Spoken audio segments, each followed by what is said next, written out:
Good morning, good afternoon, and good evening to everyone who is joining us today for a conversation about expanding inclusion at CCL. My name is Karina Ramirez. My pronouns are she, her, ella, and I am CCL Diversity and Inclusion Director. I wanted to take this opportunity before we start to highlight some of the observances this month. We do this when we have a race and culture conversation and through most of our inclusion workshops. It's Native American Heritage Month as well as National Veterans and Military Families Month. And today, one of our volunteers from the Differently Abled Action Team reminded us that it's World Kindness Day.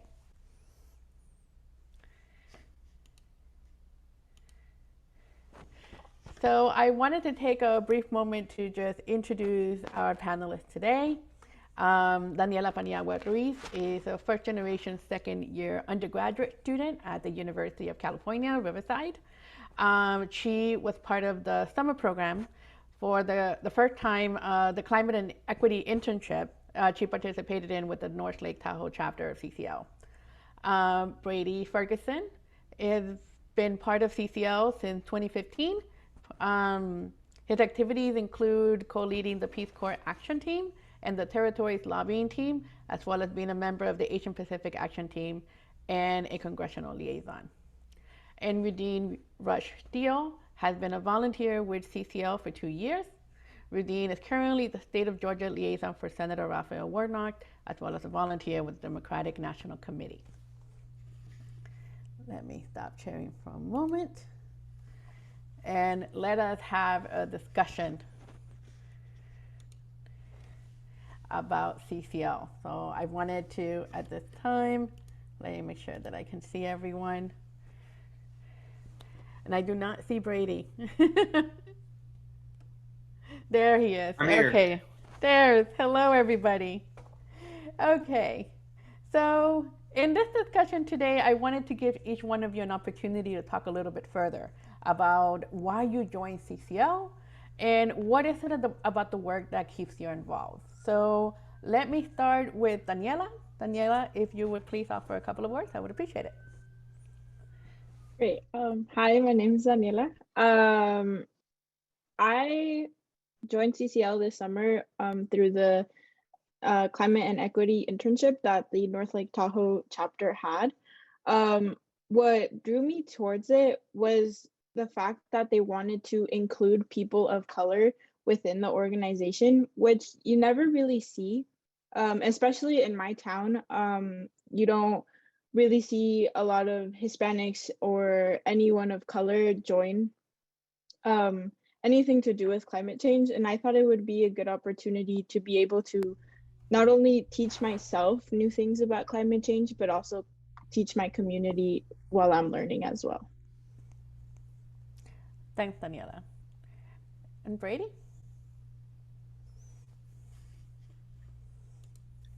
Well, good afternoon, everyone, and thank you for taking the time to choose our breakout session here. I've I really appreciated getting to be a member of CCL since 2015 when I first joined, and I actually got recruited for it in 2014, and this was at the time of the People's Climate March. Not sure how many people remember that or how many people were there. I see some head nods there, but I did this. This was a time in my life when I decided I wanted to get more involved with action on climate change. And I actually went to this march in New York City with my wife, and we pushed our 1-year-old daughter through the streets of Manhattan during that march. And we're actually marching with the Pacific Climate Warriors and near the front of that march. And it was really a life-changing experience for me, I would say. But bringing it back to the local level, when we came back here to Rochester, New York, I had connected with a few people from Rochester who had also gone to the march. And one of them, Abby McHugh Griffa, who's actually my boss now at the Climate Solutions Accelerator, the organization I work for, she asked me if I was interested in an organization that is very action focused and actually doing work in between the marches and the rallies, which are important, which are great, but that work in between is very important as well. And I said, yeah, of course I'm interested. So that organization was CCL, and I ended up joining our chapter in Rochester in 2015. And I just want to add that what's kept me involved over time and what's made me want to become more involved is I feel like CCL is an organization overall, but especially with our chapter in Rochester, New York, they have really they push volunteers and encourage volunteers to get more involved and to grow and to take on more responsibility. And through that, we can have a bigger impact. So I was asked to become the liaison to our member of Congress in our Rochester area in 2016. I took that on. And then in 2018, I actually got involved with lobbying for the Pacific territories, which are Guam, the Commonwealth of the Northern Mariana Islands, and American Samoa. And what happened with that is because my wife is from the Republic of Kiribati, located in the Pacific, and I myself lived there a couple years. We have lots of family and friends who live there. It's a part of the world that's very important to me and a big motivation for me as far as getting involved in climate action. And I thought, well, how can I get more involved with CCL's work and make a bigger impact? And I thought about these territories in the Pacific, not that far relatively, to where I have lots of friends and family. So Amy Bennett from CCL connected me with a few other folks involved with that. Vicky Paul, and rest in peace, she's no longer with us, but Vicky Paul, who was in California, Noelle Morin, who's in Hawaii, and we started working on doing more to engage with the territories, and just that involvement has really kept me interested and made me glad to continue to be part of CCL over these years.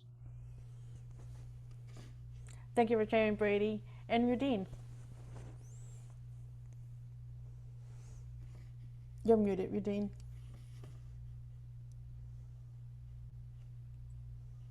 Sorry. My name is Rudine.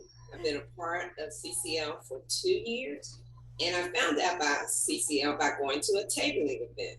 It was a science fair in one of the parks in Metro Atlanta, and it was, I don't know if you've heard of the STEM projects. I just went with my friend, and that's how I found out about CCL. I became interested in CCL because I am very, very concerned about environmental injustice throughout the world, especially in the state of Georgia.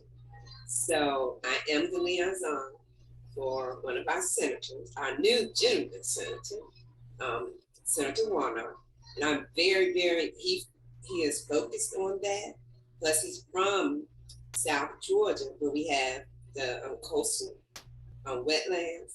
And so I'm very, very concerned about that. Thanks for sharing, Rudine. I can continue on by saying CCL has been working on diversity and inclusion efforts since before I got here. I joined CCL in 2017.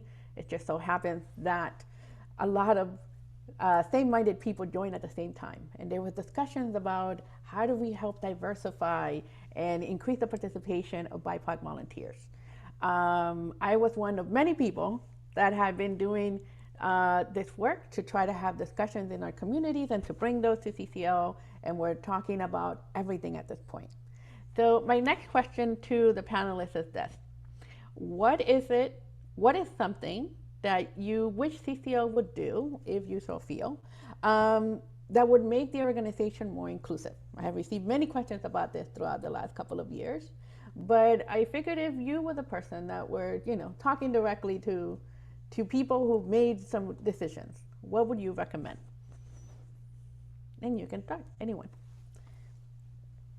Well, what I would recommend is getting out more into the community, especially the diverse communities, so you can see exactly on hand and in person, exactly how this affects the communities of color. That would be my recommendation of CCL.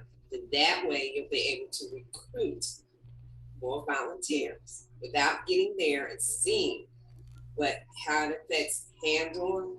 You would not be able to, it's hard to recruit people.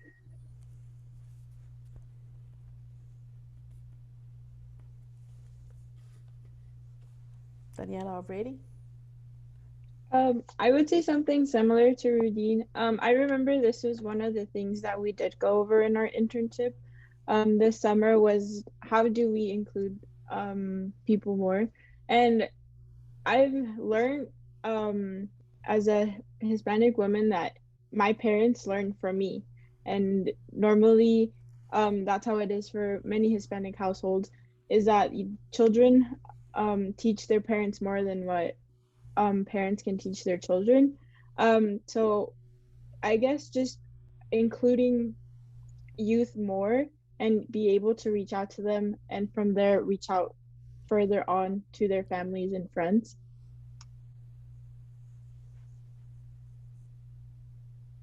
Great.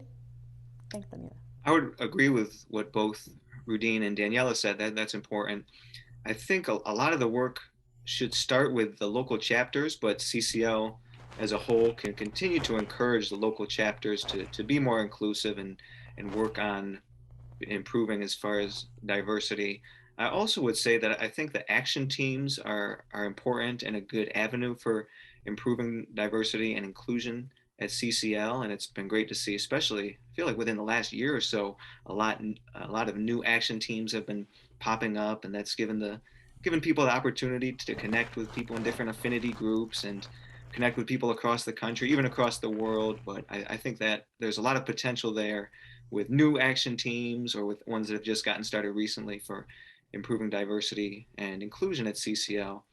And I would also add that I think, well, I'm looking ahead and I don't want to get ahead of myself, but I'm hopeful that at some point we will have some type of carbon fee and dividend on the national level. And I look forward to seeing what CCL is going to do after that, because as someone, I think Danny Richter mentioned it earlier today, but CCL does, our mission is not to pass carbon fee and dividend, but our mission is to build political will for a livable world. Something like that. Sorry if I got that wrong, but there's so much more to be done about climate change than just carbon fee and dividend. And carbon fee and dividend is great. That's important. I mean, we're all here, so we want to get that passed. But once we get there, I'm curious to see what CCL does next. I think that's a great opportunity for us to be more inclusive and consider issues that will bring in more people. What comes to mind, especially for me, is on the adaptation side, because I think adapting to the impacts of climate change is just as important as figuring out how to mitigate our greenhouse gas emissions. And I mentioned earlier my friends and family in Kiribati, but I'm sorry to say that passing carbon fee and dividend will probably do little to nothing for them because of the amount of greenhouse gases we've already emitted. It's likely that their islands are going to become unlivable in the future, even if we pass carbon fee and dividend today.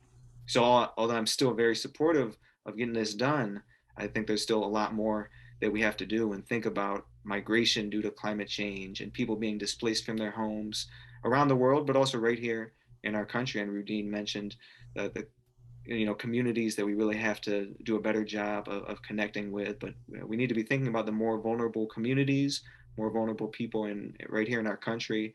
And I'm hopeful that when CCL is able to shift our focus, and I know focus is an important CCL value, and I understand that, but when we're able to shift our focus, I think that's a real opportunity for us to bring in more people. So that's what I'll say about that one. Thanks for sharing, everybody. It's interesting that you brought that up because we have been having discussions among different folks talking about, what kind of solutions, we're dreaming big, right? What kind of solutions can we add after carbon fee and dividend? And is we've been getting a lot of responses. The inclusion team have been having meetings about that. For people that don't know, I run a national inclusion team, both at the staff level and with volunteers and community ambassadors. And we talk about everything related to CCL, how we're doing, how are we recruiting, what is happening with different volunteers. So now I'm gonna shift the conversation a little to something that continues to happen from time to time. But I figured I can address this because we're all here to talk about, how we can make CCL more inclusive. But tokenism has come up in a couple of conversations that I've had with volunteers. We have, the organization continues to grow. So I want to ask each one of you, have any of you experienced any form of tokenism in the organization, and what has that been like for you?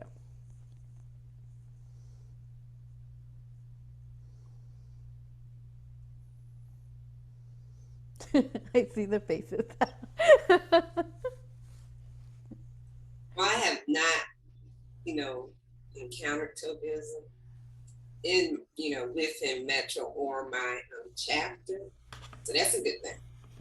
That's a good thing. But I have not. So everything is good. It's just a matter, like I said, getting into community, and talking about, getting people to understand. Then you would avoid a lot of pushback. So that's what I'm, dealing with right now, is just hitting the communities, the colleges, which I think is the first part, hitting the colleges, start from that level and then go down, but I have not, encountered that at all. Thanks for sharing, Eugene. Before everybody continues, just to give you a brief explanation of tokenism if you haven't heard it before. Sort of just, if you sort of single out your BIPOC volunteer, if they happen to be the only person in your chapter, and they constantly get invited to be the voice of the BIPOC community. And sometimes that, in which some people can be a little bit discouraging, right? Because you come to CCL to want to participate with everybody else, but then you get signaled out because you're the only person of color in that chapter. Again, let's continue with this. So Daniela, Brady, have you experienced any essence of that, and what has that been like for you? I haven't myself experienced it in my chapter, which I find it really great that I haven't experienced it. But I've sensed the inclusivity that there is, and it's not just because I'm BIPOC that I'm being included, it's because my voice actually wants to be heard, if that makes sense. But for me, I haven't experienced it in my chapter.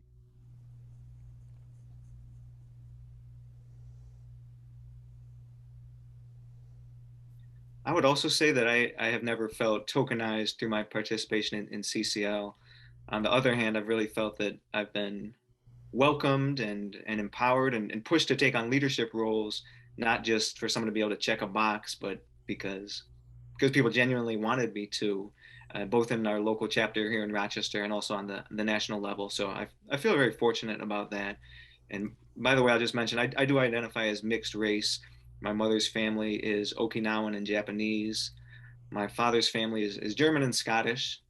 And like I said, my wife is from Kiribati, so my kids are just a mixture of all that stuff. But I wanted to mention something else that connects with this. In other events I've been to, not CCL related, but I think I'm thinking of an event I went to earlier this year. It was a Stop AAPI, which stands for Asian American and Pacific Islander. Stop AAPI Hate, and it was an online webinar about it. And I was watching it and looking at the panelists they had and listening to what they discussed, and it was all Asian Americans and only talking about Asian Americans and Asian American issues.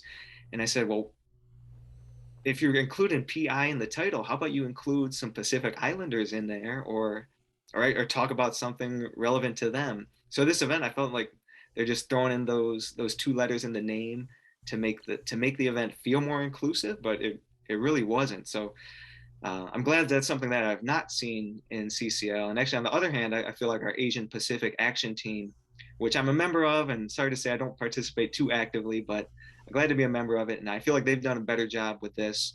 For example, we worked together on doing a film screening earlier this year. The Asian Pacific Action Team and our Peace Corps Action Team, we collaborated on doing a film screening and panel discussion of Anote's Ark, which is a film about climate change and how it's impacting Kiribati. And also just a week ago, we did a screening of One Word, a film about the Marshall Islands, another Pacific nation, and the Asian Pacific Action Team also helped with promoting that. So I appreciate they are not just covering the Asian part, but including the Pacific part as well. Thank you for sharing, everybody. For the last question, and this was something that I did not include in the series of questions that I sent to everybody at the beginning. Let's talk a bit about, like, what would be one thing that you think people sometimes don't think about our community? And let me give you an example. So oftentimes when people see me, they're like, you're from Mexico. I have gotten that many times. Culturally, I'm from Ecuador. I present myself as an Ecuadorian. I come across other types of Latinos, but sometimes I'm in rooms and people just assume I'm from Mexico, and and I try to be on my best behavior, and I'm like, okay, well, thank you for saying that, but I'm not really from there, blah, blah, blah, blah. So my question to you is, how would you wish people would, if you've experienced that in any form, um, have a conversation with you without immediately thinking about the way that you look? How would you like to be perceived in the future?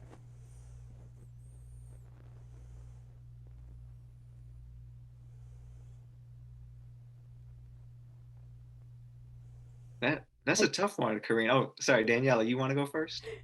No, you go ahead. I was going to say that's a tough one. When you say that, that what comes to mind is Dr. Martin Luther King Jr.'s speech about dreaming of a future where people will be judged not by the color of their skin, but by the content of their character, which I think is a great dream, and that's my dream as well. I think we have a ways to go to get there, and also I think we shouldn't just ignore the color of someone's skin, but we should not judge them by it. So I, I guess for me, when I meet people, whether it's in the realm of climate change or whatever else, I would like them to look at me as an individual and not start putting me in boxes or categories with different groups, but just listen to me, get to know me as an individual first, because I don't think I really fit into categories or especially stereotypes that people have in their mind. Daniela? I completely agree with Brady. I don't want people not to see the color of my skin, but I don't want to be judged of it. I know in the past, like in school, I have been, just because I'm Mexican, I'm not smart, is what people would perceive, but that's not always the case. I think of myself pretty intelligent. I got myself into college, so that's one thing I'm very proud of myself for doing, but it wasn't because of the color of my skin, but it was the quality of person I am and the work that I put in. So that's what I would love to be perceived as, by my character, not my facade or my color of my skin. Thank you. Nadine? Well, I would say, with the color of my skin, being, how can I say it? They put us in a category of everybody is low income. Everybody is dependent on the government, which is not true.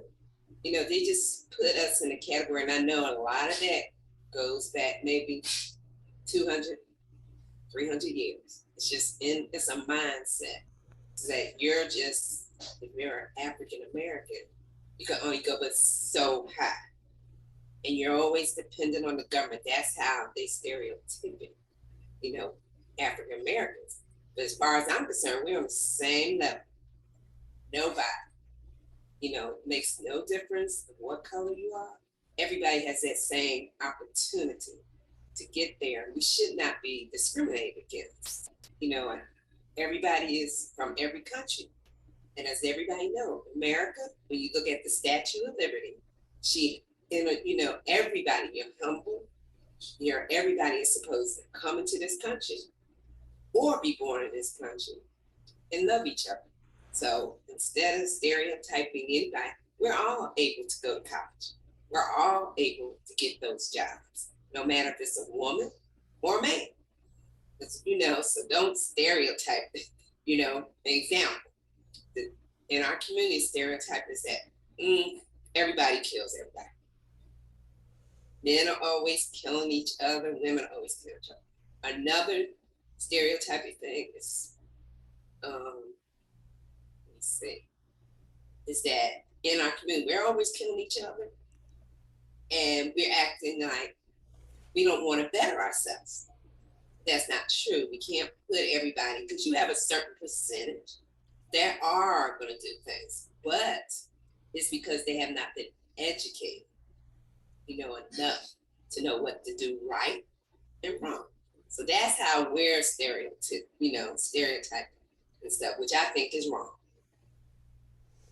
Thank you so much for sharing, everybody. We have close to 5 minutes left. I want to give an opportunity anyone in the room to ask a question if you should feel like it's just an opportunity for one question because of the time.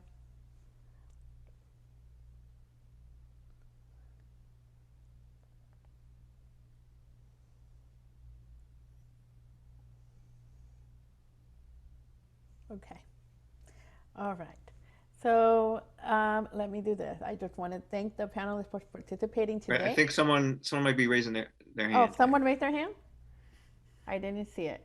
I don't see it. Okay, there it is. Okay, I see I think David. it's John. And okay, so let's go John first and then David. My 4 minutes. question is, I'm wondering what the panelists would think about CCL advocating for voting rights legislation. Do you think that would be appropriate for CCL? And do you think that it would help our inclusion and diversity efforts?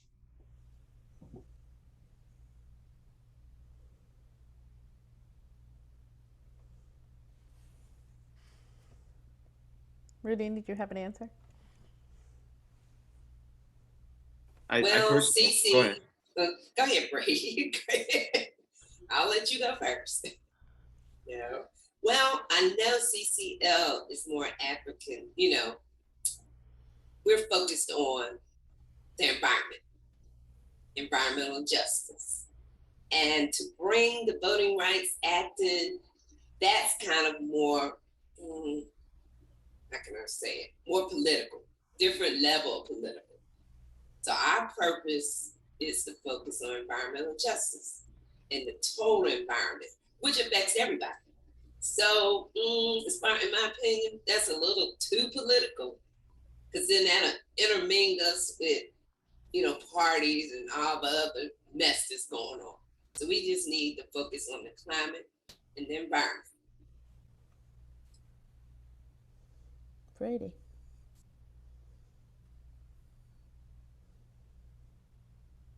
Yeah, I agree with Rudine, and I think that with focus being one of those core CCL values, and with how it's proven to be effective, I can't sit here and say, yes, you should no longer have that focus and should start branching out all kinds of different things. That being said, I myself am in favor of improving voting rights, and I think if any individual CCL chapter wanted to do that, I think that's a good idea. But I don't think we should dilute the focus nationally.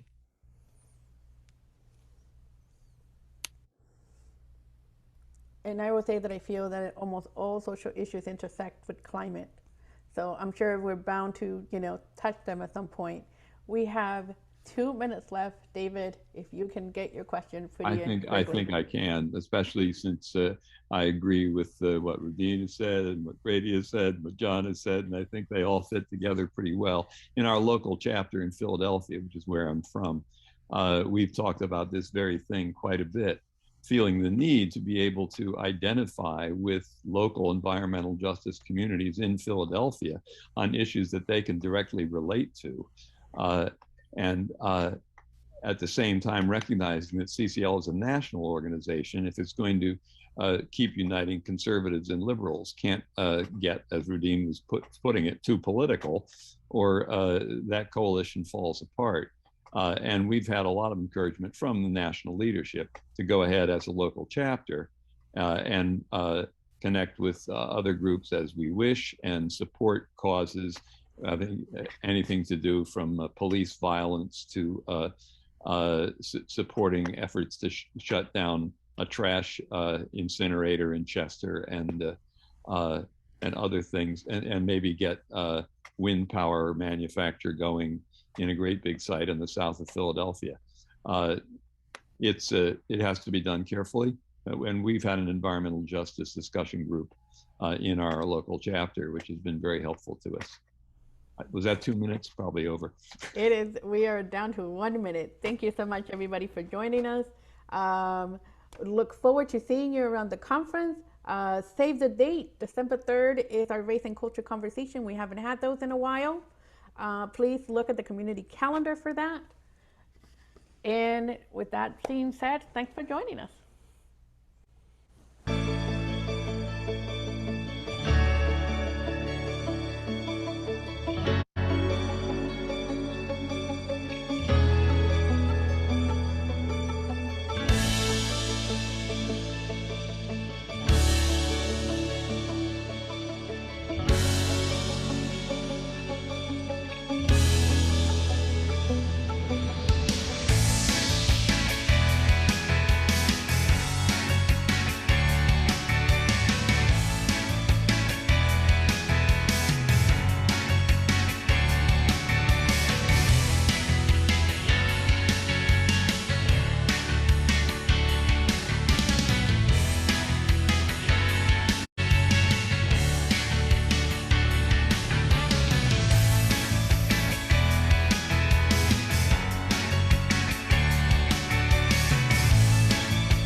See y'all later. That was fantastic.